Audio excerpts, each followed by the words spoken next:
Boa noite. Boa noite, né? Vocês sabem que eu tenho um problema com a cronologia, né? O tempo para mim sempre foi um problema. Sempre de tarde eu dou boa noite, de manhã, enfim, é como acontece comigo. Mas vocês se conhecem bem, né? Não é novidade para ninguém.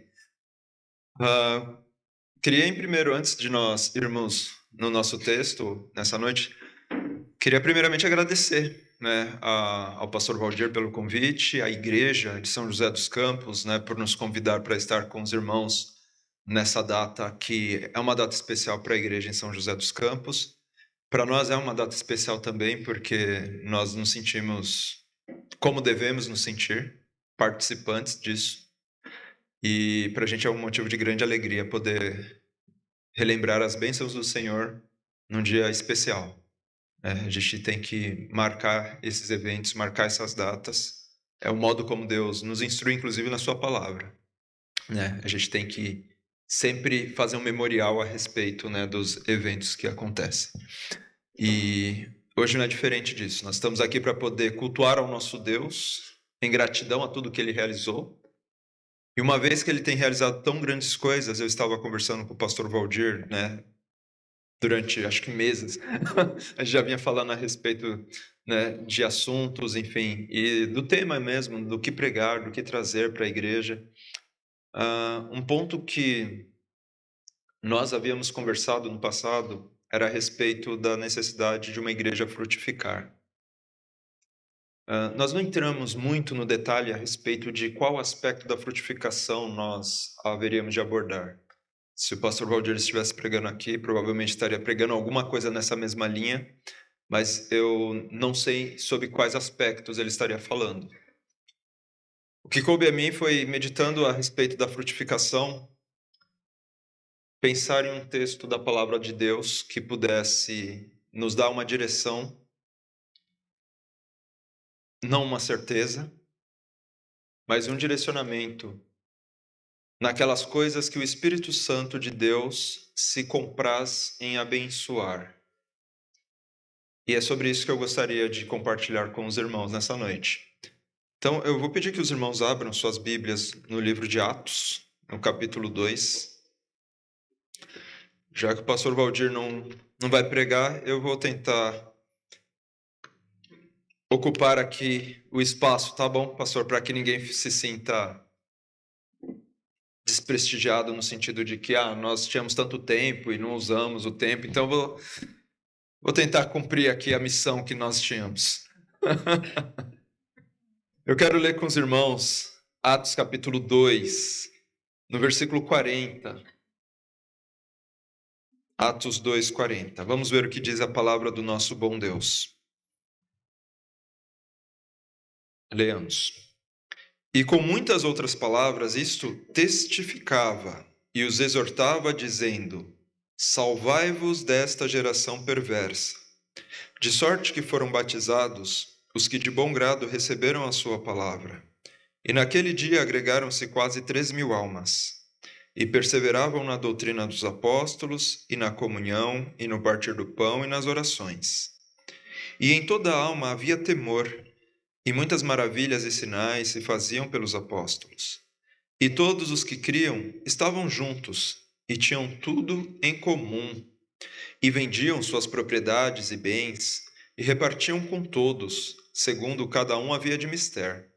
E perseverando unânimes todos os dias no templo, e partindo o pão em casa, comiam juntos com alegria e singeleza de coração, louvando a Deus e caindo na graça de todo o povo. E todos os dias acrescentava ao Senhor à igreja aqueles que se haviam de salvar. Pastor Waldir, por favor, nos conduza numa oração. Então, irmãos, quando falamos em igreja, é desejo de toda a igreja frutificar. E quando falamos de frutificar, nós pensamos em agregar mais almas, né, dentro de uma igreja. Nós queremos olhar para esse texto de Atos que nós acabamos de ler e nós gostaríamos, como igreja, de poder fazer coro àquilo que o versículo 47 diz. Fala aqui, louvando a Deus e caindo na graça de todo o povo, e todos os dias acrescentava o Senhor à igreja aqueles que haviam de salvar. É fato que o nosso Deus ele tem um povo para ser salvo. E esse povo está aí espalhado em vários lugares. E o Senhor tem também muitos servos a seu trabalho. E ele pode usar o servo que ele quiser para poder conduzir uma pessoa dessas para a salvação. A questão é que nós somos chamados como povo de Deus também. E nós temos a incumbência de anunciar o evangelho para tais pessoas para que elas possam se unir a nós dentro do propósito que Deus tem estabelecido. Deus quer salvar as pessoas e nós precisamos então cumprir a nossa função para que tais pessoas elas possam ser alcançadas. Isso é um modelo de frutificação que todos nós desejamos. Todo mundo que é crente deseja que seus parentes sejam convertidos, seus amigos, Nós queremos até as pessoas que nós não conhecemos e até aquelas pessoas que conhecemos e não gostamos, nós queremos que elas se convertam também, não é verdade? A questão toda é, onde é que nós vamos colocar a nossa força, o nosso empenho, o nosso vigor? Em quais aspectos daquilo que nós fazemos que nós devemos nos dedicar para que, de algum modo, Deus possa abençoar, fazendo com que nós frutifiquemos nesse aspecto, de que mais pessoas possam vir a fazer parte desse grupo, que é o grupo por quem Cristo Jesus morreu. Então, é necessário que nós reconheçamos que o crescimento, ele não procede do homem. Eu acho que esse é um primeiro ponto importante, que todos nós aqui devemos ter muito claro. O crescimento, ele é algo dado por Deus. É Deus quem faz toda a obra. É o Senhor quem dá o desenvolvimento, o crescimento do trabalho. E nós precisamos ter isso muito claro para que nós não pensemos que podemos fazer além daquilo que Deus tem nos chamado a realizar. Ou que a capacidade de fazer com que haja frutificação dentro da igreja esteja ao nosso alcance. Nós não temos a capacidade de fazer um trabalho frutificar se Deus assim não o fizer. Isso também não pode servir como desculpa para que não façamos nada, que é o extremo oposto. Ah, pastor Paulo, não estou entendendo. No final das contas, quem é que faz? É Deus ou sou eu? Porque se for Deus, eu deixo na mão dele. Agora, se você está falando que sou eu que tenho que fazer, então deixa eu fazer aqui o que eu tenho que fazer, porque afinal de contas, se eu não fizer, ninguém vai fazer e nada vai acontecer. Bom, a palavra de Deus, irmãos, ela não é tão binária dessa forma. E isso é o que muitas vezes as pessoas se confundem quando leem as Escrituras, porque elas querem dar explicação para coisas que o próprio Deus não explicou. Eu sei de uma coisa, e isso está muito claro, eu e você conhecemos. Primeiro, Deus é soberano. Isso significa que Ele faz todas as coisas. A torção aqui no meu tornozelo hoje, não é que Deus permitiu que o pastor Paulo tivesse uma torção no tornozelo, não. Deus, dentro do seu plano, já tinha torção no meu tornozelo planejado. Então, ele tem os seus propósitos. Eu gosto do livro de Ruth, porque lá no livro de Ruth você vê uma teologia adequada. Aconteceu um monte de coisas ruins na vida lá de Noemi, e ela fala, o Senhor Deus fez tais e tais coisas na minha vida.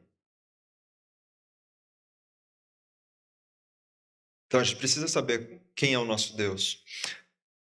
Então, Deus ele é soberano, esse é o primeiro ponto. O segundo ponto é que nós precisamos entender que Deus nos chama para trabalhar na sua obra. E sabe trabalhar, você sabe o que é trabalhar, né? Todo mundo aqui sabe, né? Trabalhar não é ficar sentado, deitado, dormindo, descansado. Trabalho significa você se colocar em ação, você desenvolver coisas, você colocar o seu vigor, a sua saúde, a sua energia, o seu tempo. E isso a palavra de Deus fala claramente que todos nós devemos fazer. Mas o Espírito Santo, e esse é um ponto importante, Deus sendo soberano, nós conseguimos aprender na palavra de Deus que o Espírito Santo, ele opera por meio de determinadas ações que nós podemos realizar. O Espírito Santo, ele costuma abençoar a verdade.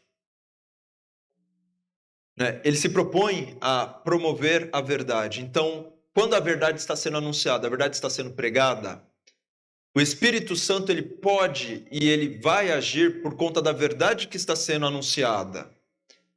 Se nós não formos fiéis à palavra de Deus e pregarmos qualquer coisa que dá na nossa mente, no nosso coração, segundo a nossa vontade, o Espírito Santo, ele não vai aplicar aquilo que foi dito pelo pregador, que é falso, no coração dos homens. Por quê? Porque é uma falsidade, o Espírito Santo não opera dessa maneira. Então existem verdades anunciadas nas Escrituras que nós podemos ter acesso conhecendo essas verdades, e nós devemos então conduzir as nossas vidas nessa direção, que é a direção em que o Espírito Santo abençoa. Então, se nós esperamos frutificar, esperamos fazer com que, queremos ver pessoas sendo convertidas, queremos ver, o próprio amadurecimento da igreja, nós precisamos então fazer as coisas segundo a vontade de Deus e segundo aquilo que o Espírito Santo abençoa, que é segundo a verdade. E é esse o ponto que nós devemos observar. O nosso texto, por exemplo, irmãos, é um texto bastante interessante que nós acabamos de ler. Ele nos mostra onde o nosso esforço deve ser aplicado, porque ali nós temos uma igreja recém-formada e nós conseguimos enxergar aqui onde é que o esforço daquelas pessoas estava sendo empenhado e como o Espírito Santo abençoou o esforço deles. Então, o primeiro aspecto que nós vemos aqui, irmãos, no versículo 40, é a pregação do Evangelho. O versículo 40 fala, e com muitas outras palavras isso testificava e os exortava, dizendo, salvai-vos dessa geração perversa. Qual era o papel da igreja, então? Anunciar às pessoas que elas precisavam se livrar dessa geração perversa.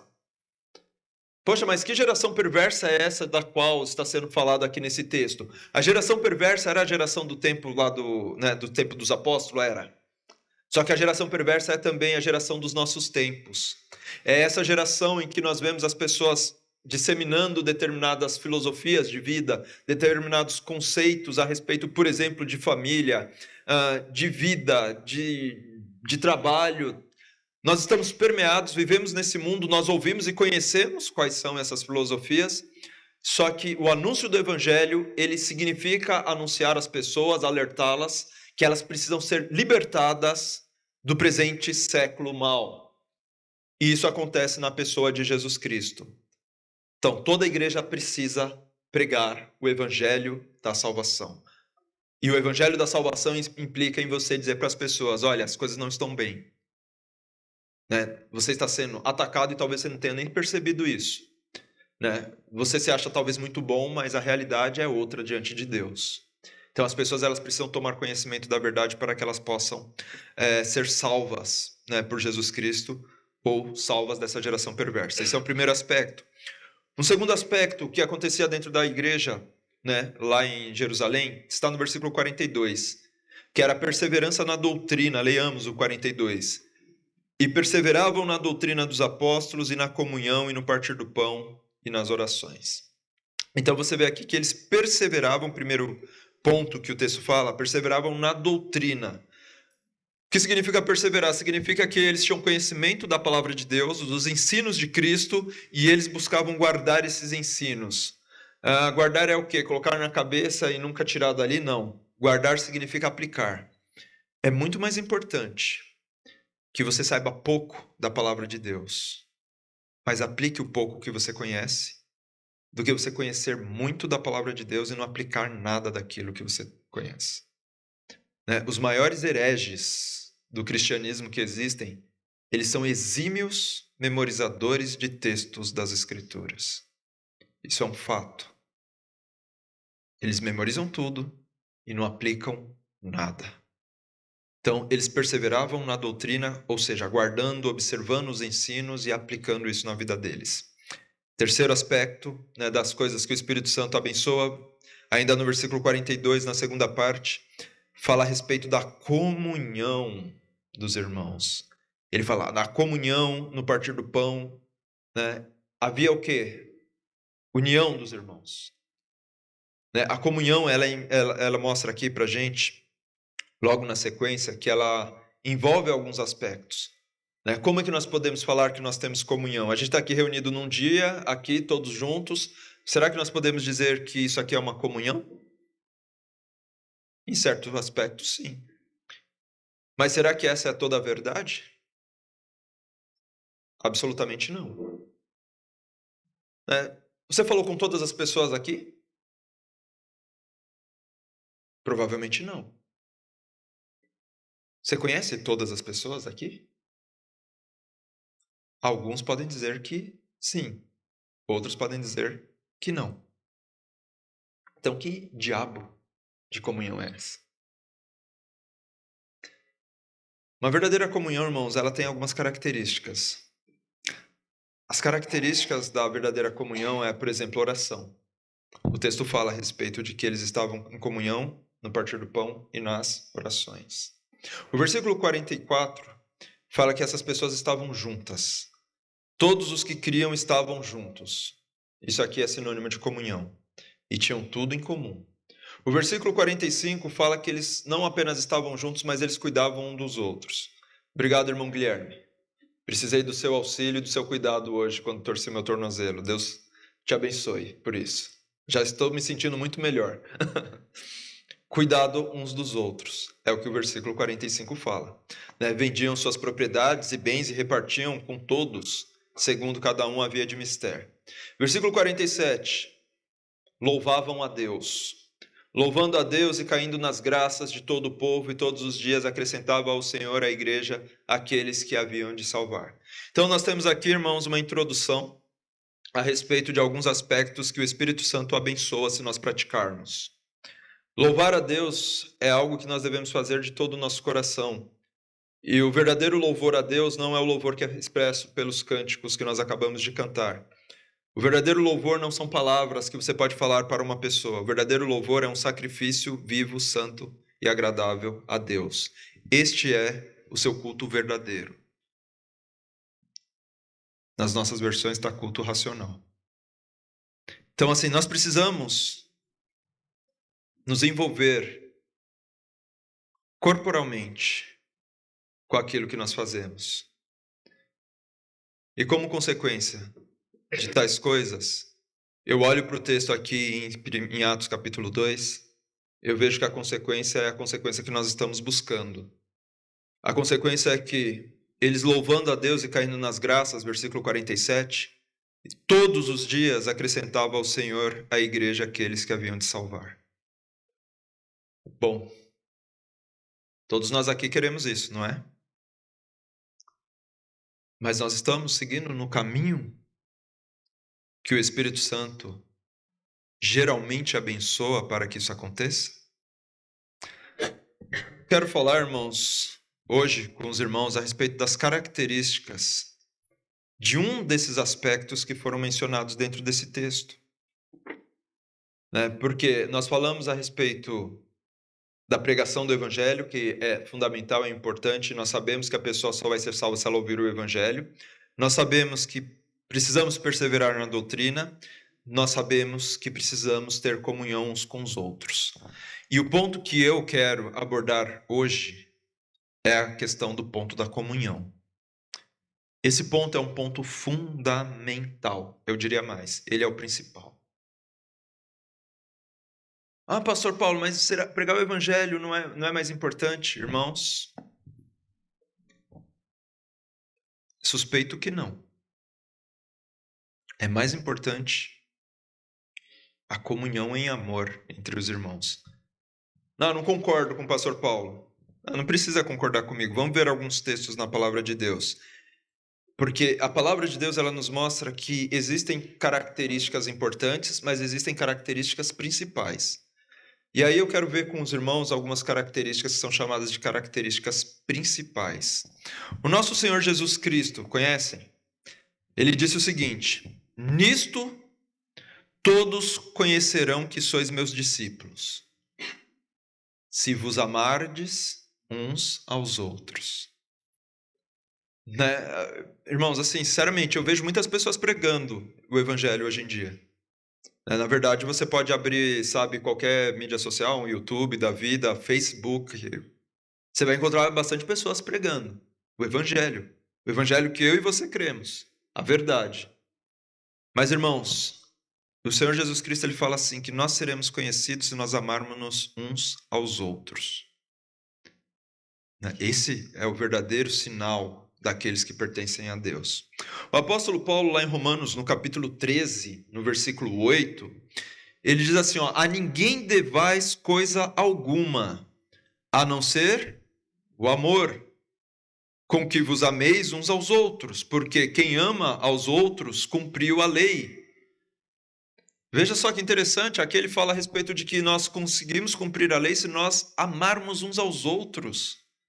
Mas o que aconteceu lá com não matarás, não adulterarás, né? Não furtarás, não dirás falso testemunho, enfim. Onde é que está tudo isso?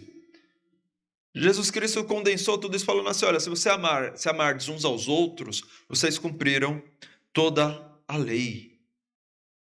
E de fato, aquele que ama, ele não vai agir em contrário àquilo que os 10 mandamentos, por exemplo, falam. Porque pelo menos 6 dos 10 mandamentos, eles falam diretamente a respeito da relação de um homem para com outro homem. Mas o apóstolo Paulo, ele não fala somente aqui, né? Ele fala, né, nessa passagem, nós sabemos que o apóstolo Paulo fala a respeito do amor, né, lá em, por exemplo, se você quer saber o que é o amor, Coríntios, 1 Coríntios capítulo 13, né, uma passagem riquíssima que nos instrui a respeito do que é o verdadeiro amor, né?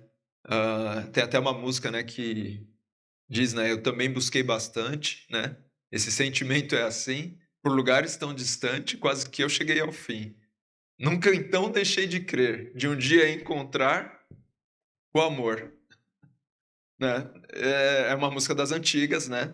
A maior parte de vocês são muito jovens para conhecer, mas a realidade é que o amor, ele é encontrado em meu Jesus, como fala na música, mas nos é apresentado de uma maneira que é bastante diferente do modo como as pessoas pensam no amor nos dias atuais.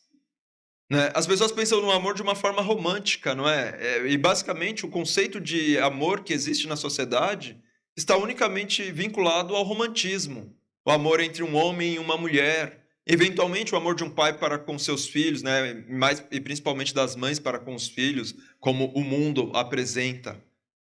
Mas a realidade é que nós vemos ali na palavra do apóstolo Paulo, por exemplo, em Coríntios, que o amor é algo sofredor, né? Ele não desconfia, ele se submete. Sabe, irmãos, a questão do amor é algo bastante emblemático e para mim eu sempre pensei no amor assim, sabe? É uma pessoa que está a qualquer momento a ponto de te esbofetear, mas você já baixou as mãos e colocou os braços para trás.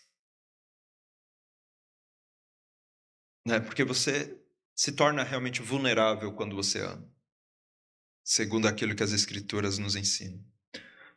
O próprio Senhor, ele cobrou a igreja de Éfeso, lá em Apocalipse, no capítulo 2, versículo 4, quando ele disse, eu tenho, porém, contra ti que deixaste o teu primeiro amor.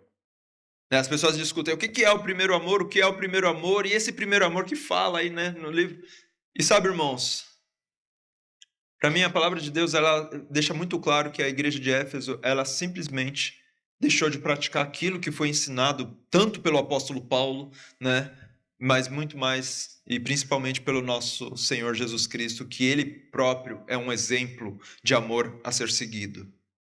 Nós não podemos deixar o primeiro amor, nós devemos voltar ao primeiro amor, assim como foi recomendado à igreja de Éfeso, e essa orientação ela serve para nós também.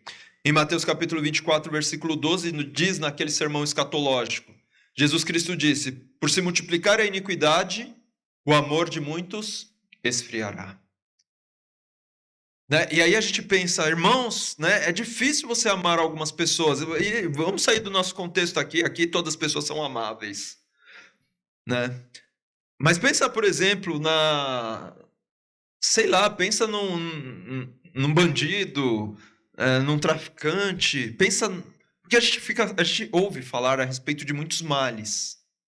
Né? Pensa em políticos, e a gente perde aquilo que o Senhor pediu que nós sentíssemos. Ele pede que nós amemos essas pessoas. Só que porque aumenta-se a iniquidade, a gente toma conhecimento da iniquidade, a gente vai ter no nosso coração endurecido. Né? A gente se torna incapaz de amar as pessoas que nem nos ofendem, né? Porque nós nem conhecemos a maior parte dessas pessoas. Mas pessoas que estão distantes de nós, mas porque pensam de uma maneira, né, que nós julgamos errada, equivocada, que não está de acordo com a nossa forma de pensamento, por exemplo, e nós nos tornamos incapazes de amar essa pessoa. E provavelmente é porque nós estamos confundindo o amor bíblico, novamente, com o amor sentimental. Então, uma vez que a Bíblia ela fala tanto a respeito da importância do amor e da primazia do amor, né, dentro da sua palavra, nós precisamos rejeitar a iniquidade e aquecer o nosso coração, né, para que nós amemos mais e não odiemos. Nós precisamos voltar ao princípio do amor, nosso primeiro amor. Nós precisamos pagar o amor devido aos irmãos, isso aqui é um mandamento. Então, todo crente ele tem o dever, a obrigação, tem um mandamento dado por Deus, que você, como crente, servo de Jesus Cristo, porque os verdadeiros discípulos de Jesus são os que obedecem aos seus mandamentos, então você tem que saber que você está obrigado a amar o seu irmão. E não existe outra alternativa. Então nós precisamos pagar o amor devido aos nossos irmãos e assim sermos conhecidos como verdadeiros discípulos de Jesus Cristo. Porque o que nos torna conhecidos como discípulos de Jesus Cristo, irmãos, são essas atitudes. Você pode colocar sua Bíblia debaixo do braço toda a sua vida e ir para a igreja toda a vida inteira. A pessoa vai olhar para você, ela pode até falar assim, você é crente. Mas eu não estou falando aqui de você ser reconhecido como um crente. Estamos falando aqui de você ser reconhecido como um discípulo de Jesus Cristo, que é muito além do que você ser um crente. Então, na prática, como é que se procede essa questão do amor cristão? Como é que acontece? E aí eu quero só abordar 4 aspectos que está dentro do nosso texto. O primeiro deles é a oração. O nosso versículo, aqui, já nem lembro mais qual é o versículo que fala aqui da oração no nosso texto, mas vocês sabem que ele tem aqui, versículo 42. Inclusive aquele versículo ali. Obrigado, irmão. Eu tinha visto o versículo aqui quando estava sentado ali. Então, esse versículo que está aí na tela, ou na parede. Perseveravam na doutrina dos apóstolos e na comunhão e no partir do pão e nas orações. Quando você ora pelo seu irmão, você coloca Deus na conversa. Sabe, porque às vezes você está conversando com seu irmão ou com qualquer pessoa que seja, e essa pessoa apresenta alguma necessidade, alguma dificuldade, alguma questão, e talvez você queira resolver o problema, mas assim, nós não fomos chamados para resolver o problema. Nós fomos chamados para poder indicar para essa pessoa que existe um que soluciona os problemas. E essa pessoa ela precisa saber quem é essa pessoa. Então, nosso papel principal é apontar para essa pessoa, olha, tem um que pode cuidar do seu problema. Ele se chama nosso Senhor Jesus Cristo. É Ele que você precisa conhecer. Então, nós precisamos, ter contato com as pessoas para que nós possamos conhecer as suas necessidades, para que possamos orar pelas necessidades dos irmãos, pelas suas fraquezas, pelo seu crescimento espiritual, para que ele possa frutificar. Nós que fazemos parte de igreja, irmãos, sabemos que muitas vezes nós temos alguns irmãos que passam muito tempo dentro da igreja, mas nós não tomamos conhecimento de nenhum fruto espiritual na vida dessa pessoa. É nosso papel orar por ele. É nosso papel orar a Deus para que Deus possa dar maturidade espiritual para essa pessoa. Porque ela precisa desenvolver, ela precisa crescer. Todo aquele que tem o Espírito de Deus produz frutos. Então, tem que ter frutos. E a gente conversa com as pessoas justamente para poder ver se a gente encontra algum fruto. Jesus Cristo, quando ele estava saindo da cidade lá de Betânia, indo em direção a Jerusalém, tinha lá uma árvore, uma figueira, que quando você olhava de fora, falava assim, essa figueira aqui é linda, olha, já está toda florada. Ela deve ter figos ali. E quando Jesus Cristo chegou lá, não tinha nada. Era uma árvore mentirosa, porque criava uma expectativa, mas quando você ia lá, olhava, só tinha folhas. E não tinha nenhum fruto. Talvez a vida de algum dos crentes no nosso meio seja assim. Que exteriormente pode parecer que ela tem algum fruto, mas quando você vai ver ali, sacudir mesmo, não cai um fruto. Nós não podemos ser assim, nós precisamos frutificar. Então, é nossa obrigação orar pelo nosso irmão, porque quando nós oramos pelos nossos irmãos, nós estamos demonstrando a eles um fruto de amor verdadeiro, para que ele possa crescer e se desenvolver. Agora, para que isso aconteça efetivamente nas nossas vidas, vai uma dica aqui para os irmãos, tá? Precisamos aprender a orar de olhos abertos. Né? Teve um irmão hoje, né, que comentou alguma coisa a respeito de orar de olho aberto. Foi o irmão Guilherme, né? Né, que a gente estava falando. Mas nós precisamos, né, aprender a orar de olhos abertos. Sabe por quê, irmãos? Eu não sei vocês, tá? Mas eu, pessoalmente, às vezes eu esqueço de orar por algum pedido que me foi feito. Só acontece comigo isso? Eu duvido. Às vezes você conversa com alguns irmãos, principalmente pega um domingo, né, uma reunião como essa, você conversa com os irmãos e os irmãos, pastor, ora por mim por tal questão. Quem nunca esqueceu de orar? Eu já. E eu continuo esquecendo. Então nós precisamos aprender a orar. Quando eu falo orar de olhos abertos, irmãos, é que nós precisamos orar para o irmão. E às vezes a melhor coisa que você faz é orar imediatamente pelo seu irmão. E isso tem dois efeitos. O primeiro efeito é que você já orou pelo irmão. Então quando você encontrar o irmão, você não vai precisar mentir, falando que orou por ele quando você na verdade não orou. E em segundo lugar, eu tenho percebido que quando você ora, logo que o irmão, né, manifestou o seu pedido, fica mais fácil de você lembrar do pedido do seu irmão. Isso te dá outras oportunidades de você continuar a orar por ele. Agora, se você sequer fala com um aqui, tal, a gente vive uma vida corrida, é muito normal que a gente acabe nos esquecendo por conta das outras coisas. Você fala com um irmão aqui, depois outro irmão, né?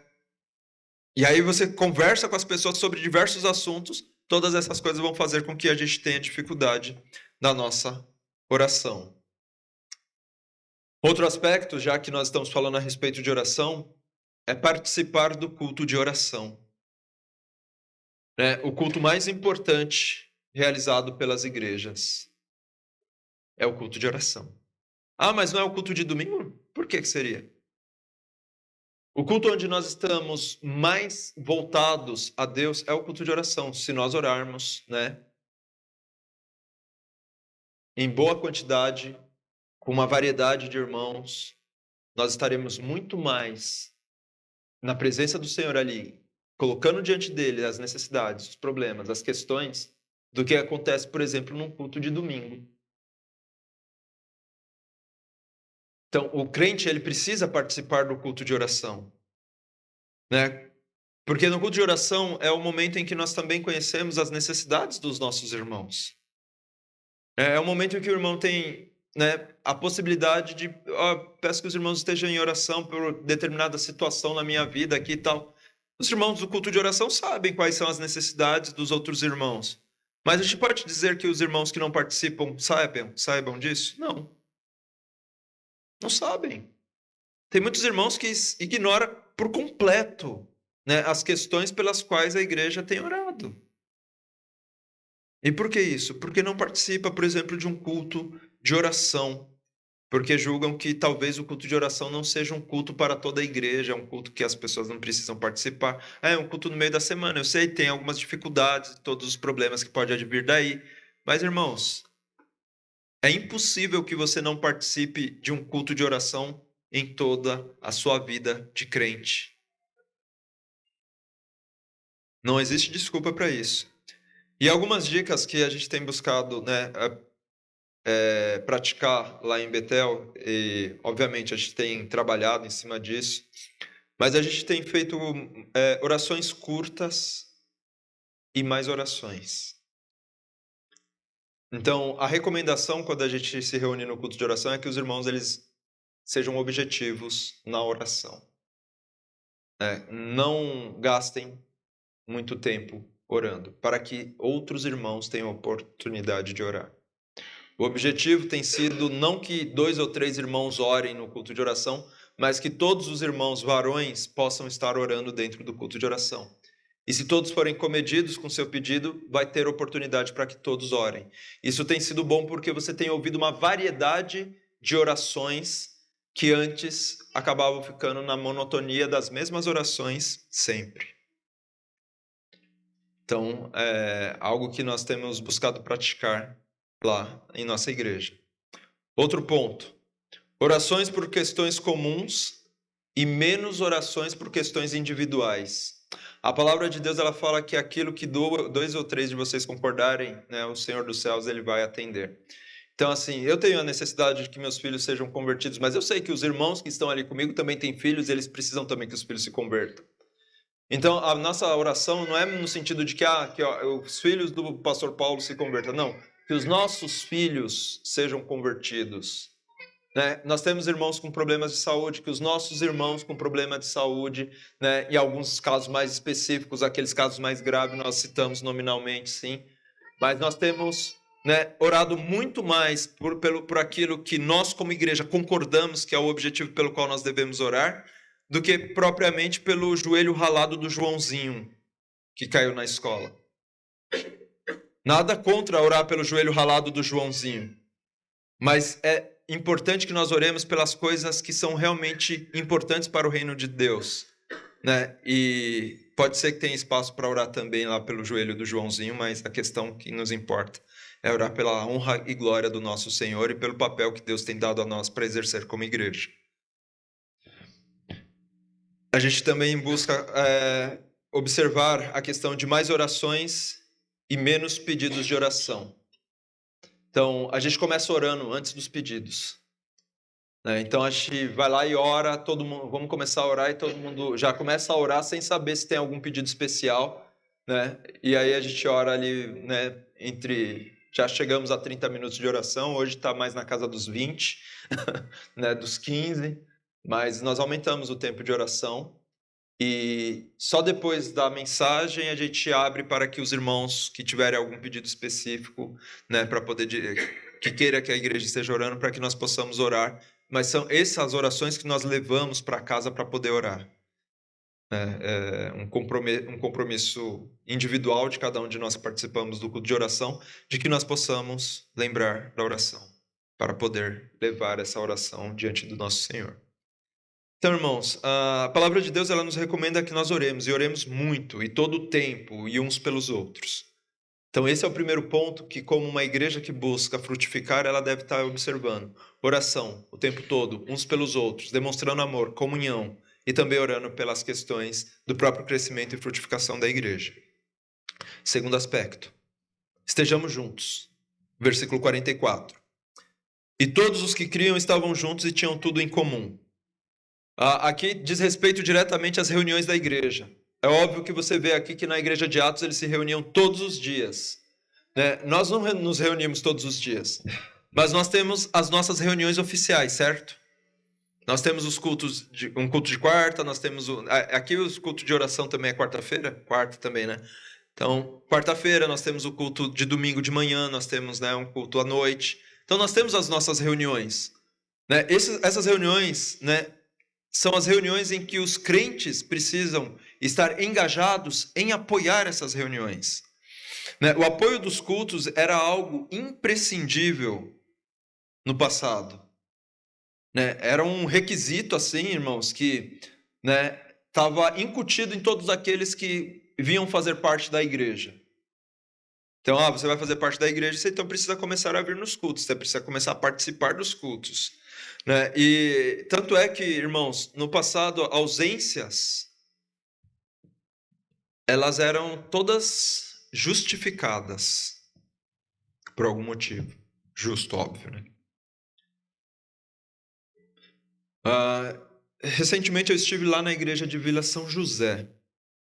E eu estava conversando com o pastor Viana. Prestem atenção no que aconteceu. O pastor Viana lá, estava conversando, ele me chamou de canto e falou, pastor, perguntou da irmã Tuca e da irmã Eugênia. Né? Eu falei para ele da condição das irmãs e tudo mais. Daí ele falou, sabe que a mãe daquelas irmãs... Uma vez a irmã Eugênia era a irmã... Não era a irmã Eugênia, a irmã Joana. A irmã Joana, ela apareceu num culto lá na igreja, quando o pastor Viana estava lá. E aí o Viana olhou para ela e falou, mas irmã, o que a irmã tá fazendo aqui? Era dia de culto. Ela falou, não é dia de culto? Ele falou, eu sei, irmã, mas...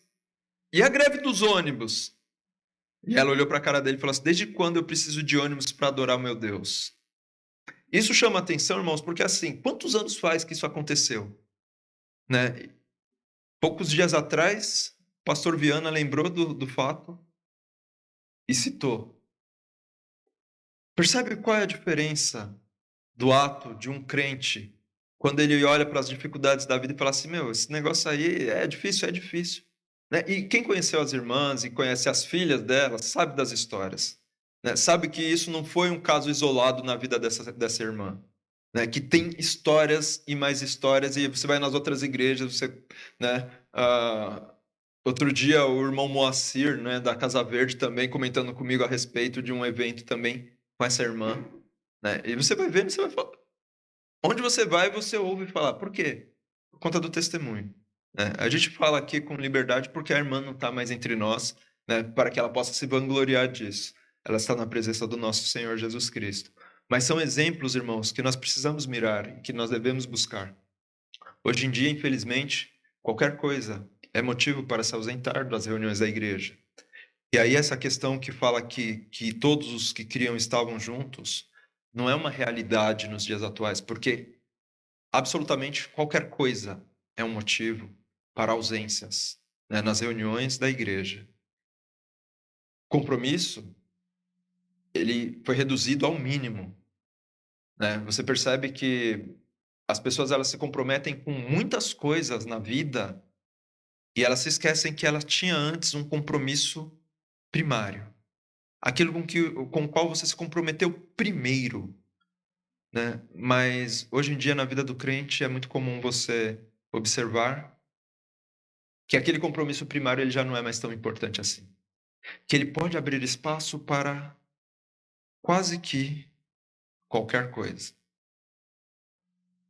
E isso fala muito a respeito do nosso tempo, né? E talvez explique muito também a respeito, né, do problema da frutificação das igrejas.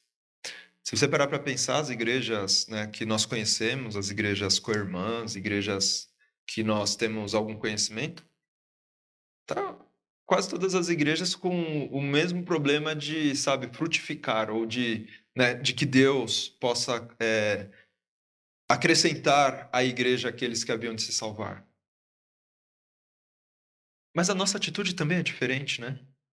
Do tempo em que o Senhor agregava essas pessoas. Então, nós devemos realmente considerar isso. Deus criou a sua igreja, irmãos, para que o mundo conhecesse a Ele por meio da igreja. O propósito do Senhor Jesus Cristo ao fundar a sua igreja é para que os homens pudessem olhar e falar assim, olha, por meio daquele grupo que se reúne ali, eu consigo entender que existe um Deus soberano, Criador dos céus e da terra, Pai do Senhor Jesus Cristo, que salva todo aquele que se arrepende e o busca. Mas as igrejas talvez estejam falhando em ser conhecidas dessa maneira. E cada um de nós individualmente somos responsáveis por isso. E é claro que o Senhor ele consegue individualizar a conduta de cada um de nós. Ele sabe qual é a intenção do coração de cada um de nós, ele sabe exatamente aquilo pelo qual cada um de nós passamos. Mas por ele saber é que não existe nenhuma desculpa diante do nosso Senhor. Nós não estamos, talvez, apresentando o Deus da glória. Talvez a gente esteja apresentando o fracasso do Deus da glória. E é óbvio que nós que conhecemos a palavra de Deus sabemos que Deus não fracassou. Ele não fracassou, o objetivo dele vai se cumprir, quer você participe disso ou não. Se você não vai fazer parte disso, ele vai fazer uso de outras pessoas que o façam. Mas nós somos chamados a fazer parte da obra que o Senhor tem feito. Se um culto, por exemplo, ele é pouco frequentado pelos membros da sua igreja, por que um ímpio deveria participar de um culto que nem você vai? É melhor não chamá-lo para ir. O amor, irmão, nas Escrituras ele nos é apresentado como sofredor, né? E se a gente for pensar que a nossa agenda ela não abre espaço para nenhum sacrifício, nenhuma dorzinha, nenhum sofrimento, nenhuma indisposição, que tipo de amor é esse?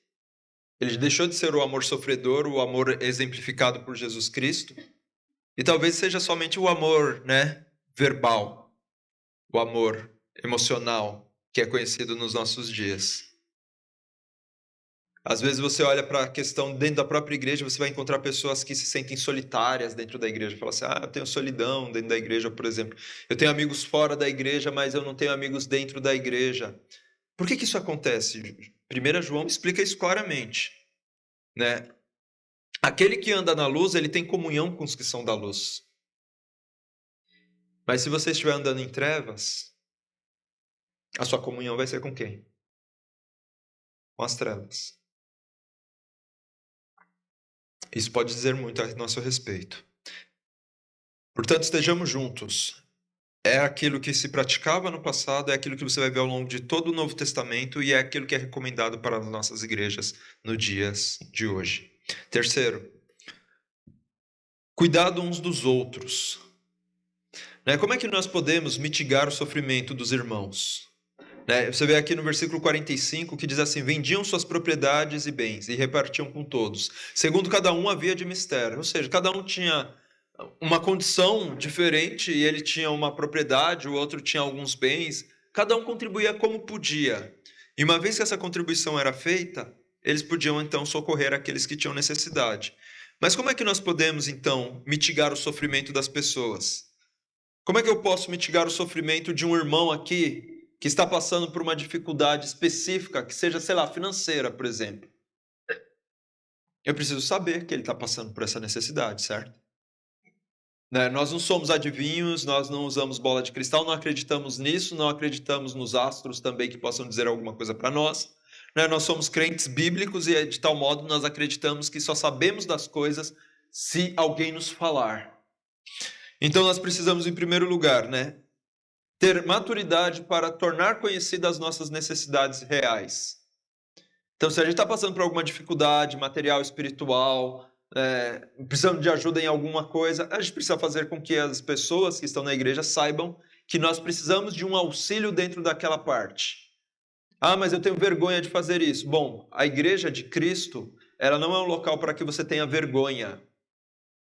Tá, sabe por quê? Assim, ninguém aqui presume que você seja grande coisa, tá? Só você mesmo. Então, partindo desse princípio, você está numa situação difícil, uma situação complicada, você ter feito alguma besteira que você precisa de alguma remediação, é o que nós esperamos. Esse é o normal, é o esperado, tá bom? É o que acontece com pessoas normais. Mas eu fico, constrangido. Então, você precisa trabalhar esse seu constrangimento, porque talvez você esteja se levando a sério demais. No sentido de que talvez você presuma a respeito de si algo que a igreja não pode pensar a seu respeito.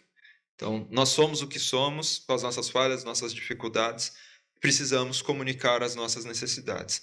Mas não adianta também você comunicar ao léu, porque alguém precisa estar ouvindo, alguém precisa saber, alguém precisa tomar conhecimento, ciência do seu problema.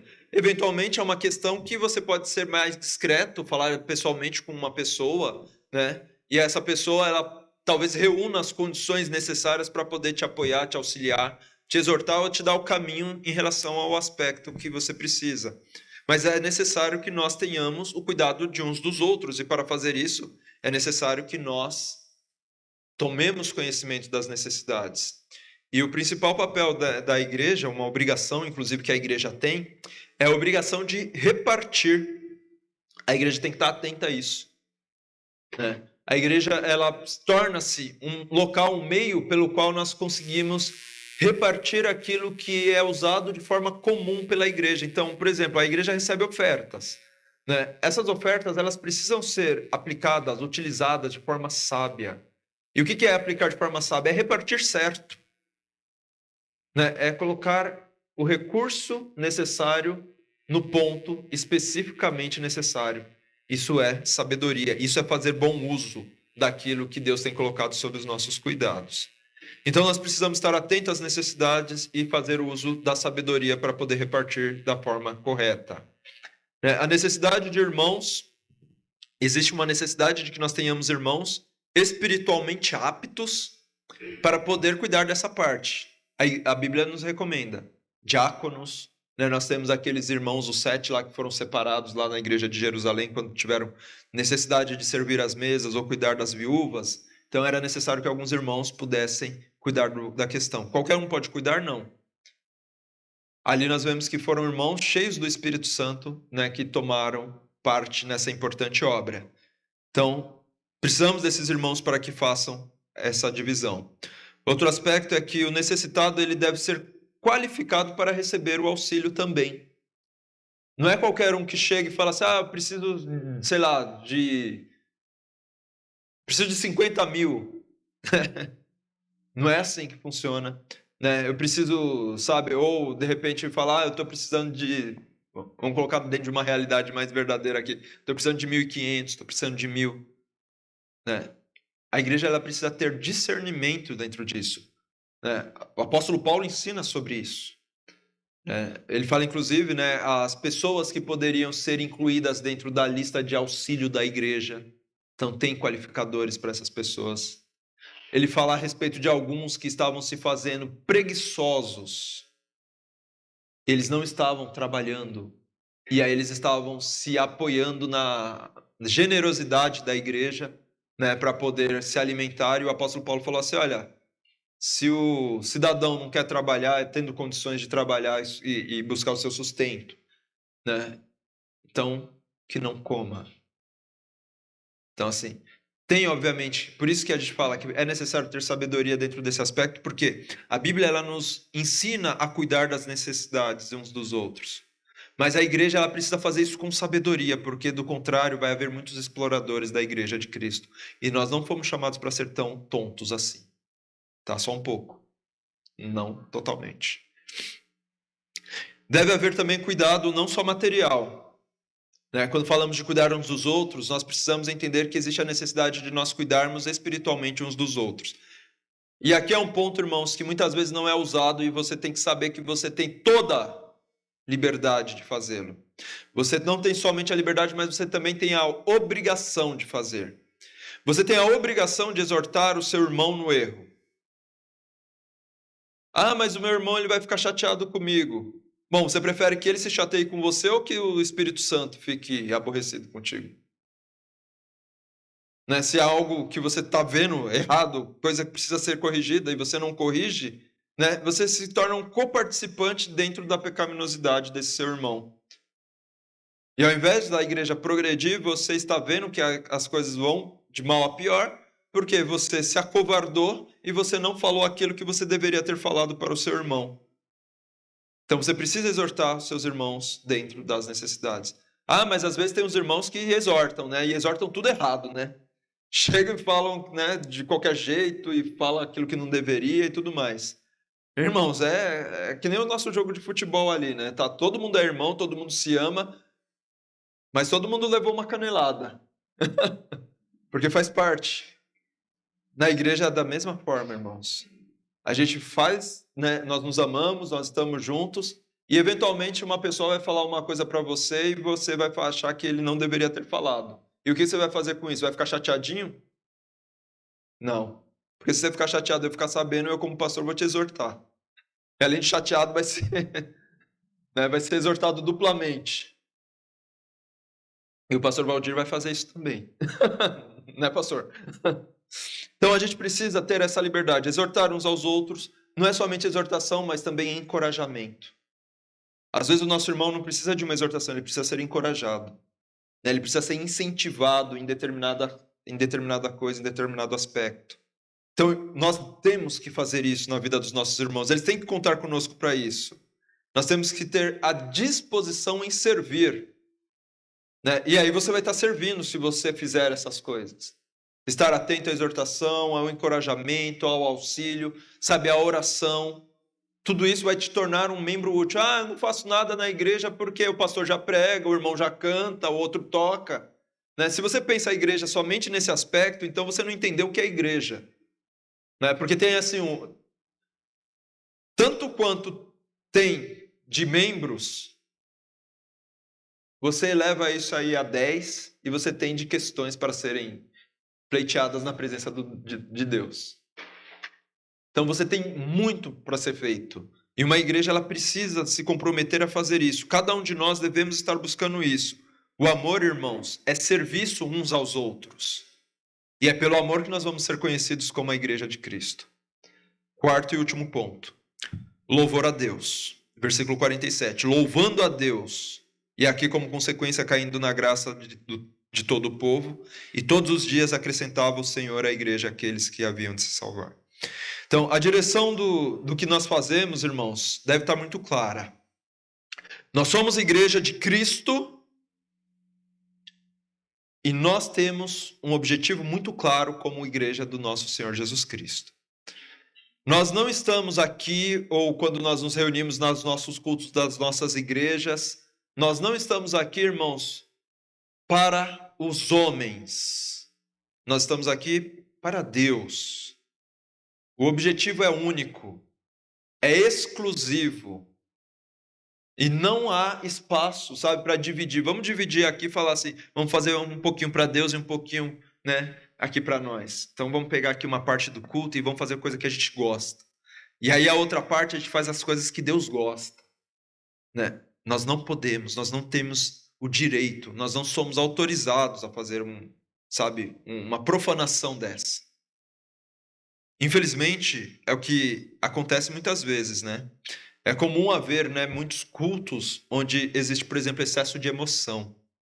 Né? Nós não somos contra a emoção, nós devemos ser tocados pela palavra, podemos até ser tocados emocionalmente pela música, né? Mas nós devemos tomar cuidado, porque se uma igreja ela é regida somente pela emoção, e isso é muito fácil de se produzir por meio de música, porque a música ela toca os sentimentos.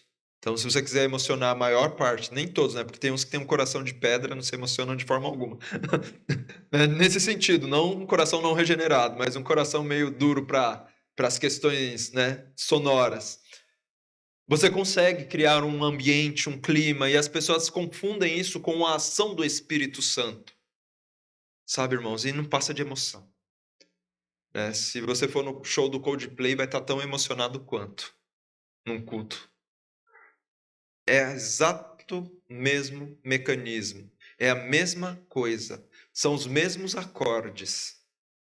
O mesmo ritmo. Ah, mas a letra é diferente. Quem se importa com a letra? Né? Se a gente cantar um hino 4x4, se a gente não se importar com a letra, a gente está perdido, né? Porque é quase sempre a mesma coisa. Então a gente presta atenção na letra quando a gente canta hinos onde a letra ela está falando mais ao nosso coração. Então você pode, né, se emocionar com aquilo que você canta. Né? Tem hinos do cantor cristão que me causam emoção. Né? Eu fico emocionalmente abalado, de certa forma, por conta de algumas verdades que são proferidas em voz alta quando nós cantamos determinados hinos.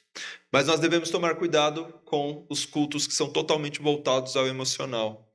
Né? E você vai encontrar muitos cultos que são permeados por excesso de música, festas, né? Atividades que entretêm a carne. Então, são coisas assim, a igreja lá é super legal porque a igreja lá está sempre fazendo uma coisa tal, não sei o quê. Eu já fiz parte de uma igreja assim, né? Estava sempre fazendo alguma coisa, sempre em atividade. Era cheio na agenda e vazio no espírito. Né? Nós precisamos amadurecer, crescer. E não é na emoção que nós mostramos a nossa maturidade. Todo mundo fala, né, de Deus nesses eventos, nesses chamados cultos, né, nos worships da vida, mas está na boca das pessoas, todo mundo fala de Deus, mas a realidade é que ele não foi convidado para a reunião.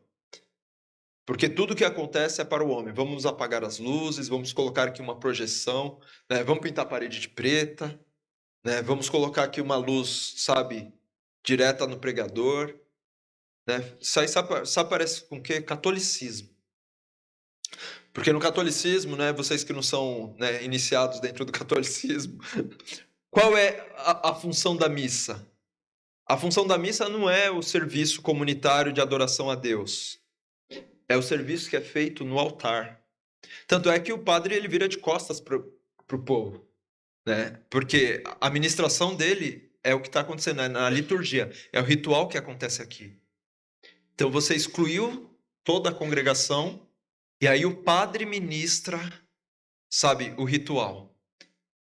Quando você apaga a luz, coloca uma banda na igreja, a banda toca lá e você fica aí, né? Tipo, assistindo a um show.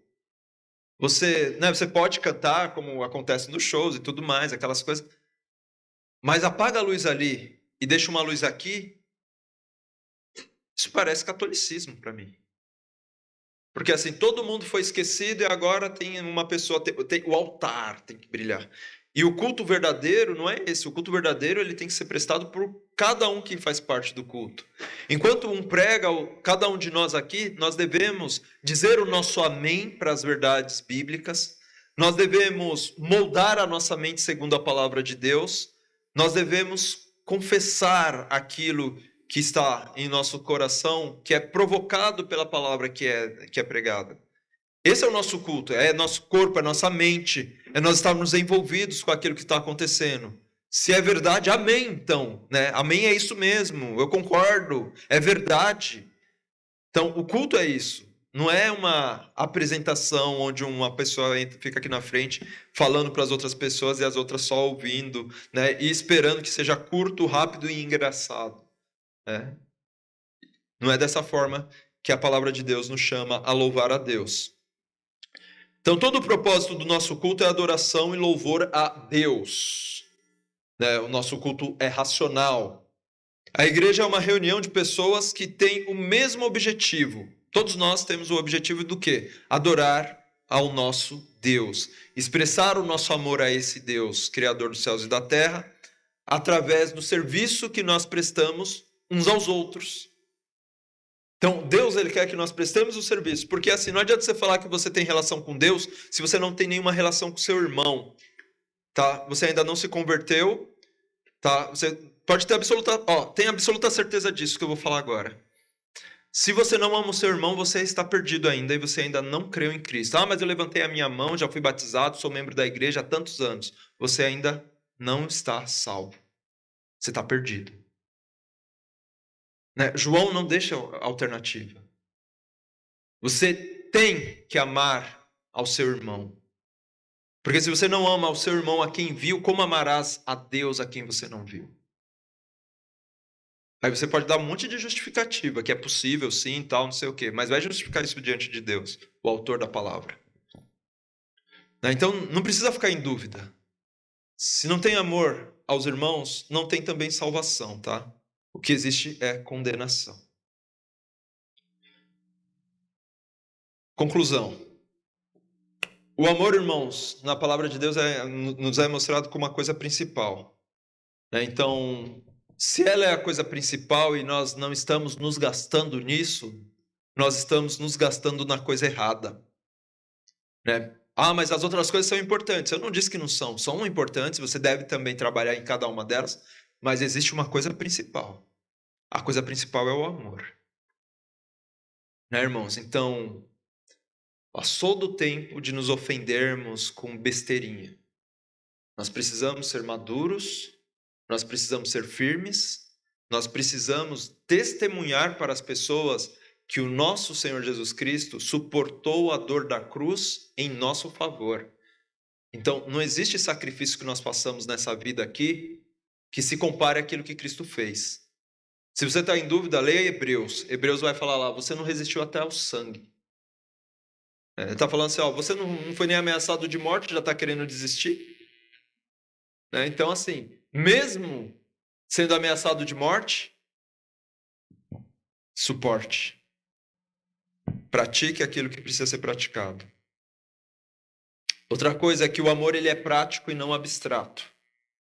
Então, como é que eu posso mostrar o meu amor de forma prática e não ficar somente na abstração das palavras? Bom, ele vai se tornar prático se eu começar a orar pelos meus irmãos, se eu tiver união na participação com eles e o desejo de estar junto com os meus irmãos. Nós precisamos nutrir esse desejo, precisamos trabalhar nisso, para que nós possamos desejar estar juntos uns dos outros. Nós vamos mostrar também de forma prática no serviço, de cuidado uns pelos outros. preocupação, o irmão fulano, o irmão ciclano, e a situação não sei de quem, ou e aquela questão. Irmãos, é isso que nós precisamos fazer. Conhecer as necessidades e sempre estar inteirado a respeito dessa questão. E também na união para louvor a Deus. Se nós todos, somos de Cristo, nós temos que estar juntos, irmãos, para que nós possamos dar um verdadeiro louvor a Deus. Às vezes eu fico pensando assim, nossa, a igreja vazia, alguns poucos irmãos cantando, eles estão fazendo de coração, os irmãos que estão ali, Deus reconhece, Deus tem o seu galardão. Mas eu fico pensando, irmãos, quão bom seria se a igreja estivesse cheia durante o louvor. E mais do que isso, se cada pessoa dentro da igreja abrisse a sua boca para cultuar a Deus em voz alta, sabe, expressar as verdades bíblicas por meio de cânticos, soltando a sua voz, para que o mundo ouça e para que o mundo veja. Isso é um grande testemunho para o Senhor Jesus Cristo. Conta uma história que quando as pessoas chegavam lá em Genebra, na época de João Calvino, eles entravam por uma rua na cidade e de longe eles já viam a catedral, que era a catedral da cidade. E conforme você ia se aproximando, você ia ouvindo um som que ia aumentando cada vez mais quando você se aproximava.